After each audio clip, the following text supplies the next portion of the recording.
Halo, aku Firman. Aku seorang kepala keluarga yang bekerja di sebuah perusahaan digital.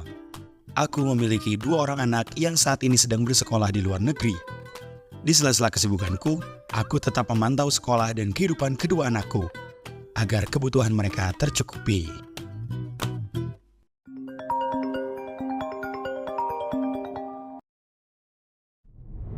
Halo, Pi. Halo, Nak. Pi, Opi apa kabar, Pi? Pi, bisa transfer aku sekarang nggak? Ya ampun, kakak udah habis uangnya.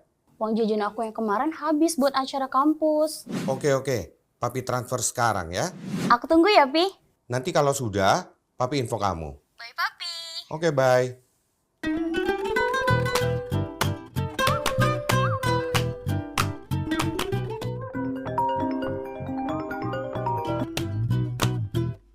Halo, Dek. Halo, Pi. Loh, kamu belum tidur jam segini? Iya, ini aku baru selesai ngerjain tugas kampus. Oh gitu. Iya, Pi. Tambahin aku uang dong, Pi. Karena ada keperluan kampus yang mesti aku beli. Bisa sekarang, Pi? Oke. Papi transfer ya, sekalian buat kakak kamu. Oke, Papi. Thank you ya, Pi. Bye, Papi. Oke, bye.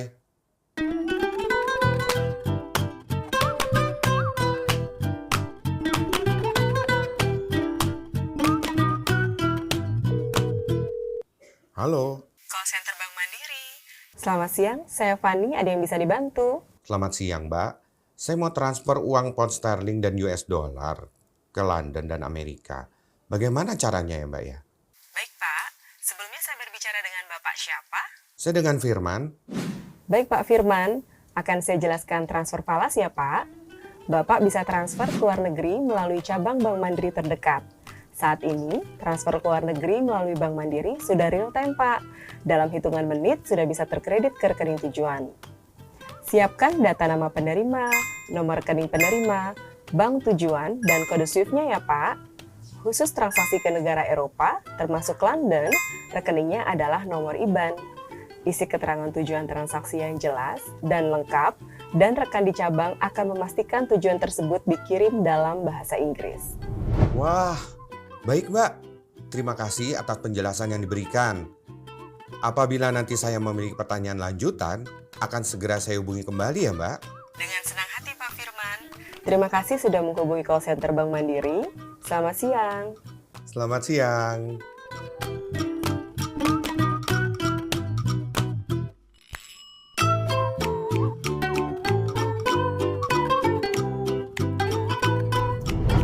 Apa itu IBAN?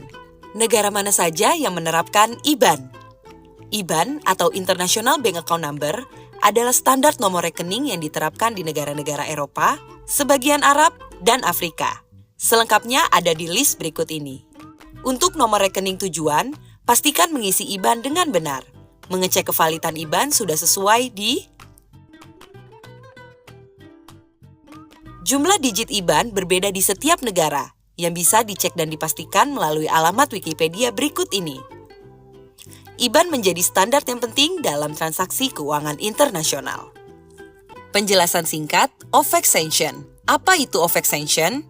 Office of Foreign Asset Control adalah lembaga di bawah Departemen Keuangan Amerika Serikat yang mengawasi sanksi ekonomi dan perdagangan terhadap negara, organisasi, individu, atau entitas yang dianggap terlibat dalam kegiatan berbahaya bagi Amerika Serikat. Transaksi yang terkena OFAC Sanction. Jika transaksi melibatkan negara atau entitas yang ada di daftar OFAC Sanction, transaksi tersebut tidak boleh diproses. Negara-negara yang terkena sanksi OFAC Sanction termasuk Sudan, Iran, Kuba, Korea Utara, Suriah, serta bagian wilayah Crimea, Donetsk, Luhansk. Hal penting yang harus diperhatikan. Pertama, hindari menggunakan nama atau entitas yang sama atau mirip dengan yang ada di daftar OFAC Sanction. Kedua, jangan menggunakan bahasa Indonesia.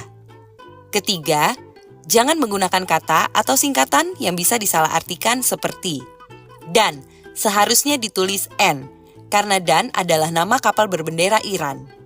IR tidak boleh ditulis, karena merujuk pada kode negara Iran. Road diganti menjadi street, karena road merupakan nama kapal berbendera Iran. Singkatan DP, SPP, KMK, atau singkatan lainnya, dan rangkaian angka tanpa disertai informasi lengkap lainnya yang tidak memberikan kejelasan informasi akan menimbulkan kecurigaan. Keempat, tujuan transaksi bukan untuk pembelian senjata, bahan baku senjata, atau yang berhubungan lainnya. Penggunaan proper code atau purpose code yang benar. Gunakan kode yang sesuai, yang diketik pada kolom Beneficiary Branch Address pada tahapan completion seperti TTS, pembayaran jasa atau lain-lain. GDE, pembayaran barang ekspor atau impor. STR, pembayaran wisata. FAM, keperluan pribadi. Prosedur transfer ke Cina. Jika menggunakan mata uang yuan, pilih kode yang sesuai dengan tujuan transaksi seperti YJH untuk transaksi pribadi seperti biaya hidup, GOD untuk pembelian barang seperti invoice, STR untuk pembayaran jasa. Pastikan selalu mengikuti aturan dan menghindari transaksi yang terkena sanksi OFAC agar tidak terjadi masalah. Jaminan full amount. Jaminan full amount hanya berlaku untuk transaksi dalam 3 mata uang, US dollar, euro, dan yen Jepang. Jika transaksi dilakukan menggunakan salah satu dari ketiga mata uang tersebut, penerima akan menerima full amount tanpa potongan biaya. Biaya tambahan untuk mata uang Asia yang dikirimkan keluar dari negara asal mata uang tersebut, seperti Singapura dolar atau yen Jepang, dan dikirim keluar negara asal mata uang tersebut, akan dikenakan biaya tambahan jika menggunakan charge hour. Charge hour berarti semua biaya ditanggung oleh pengirim. Dengan demikian, penerima akan menerima jumlah uang penuh tanpa ada potongan.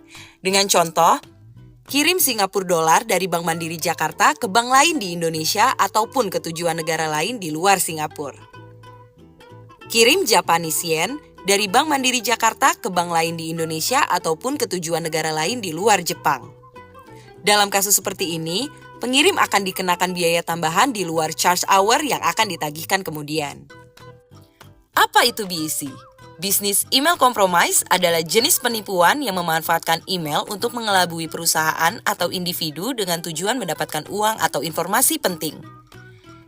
Ciri-ciri BEC yang harus diwaspadai.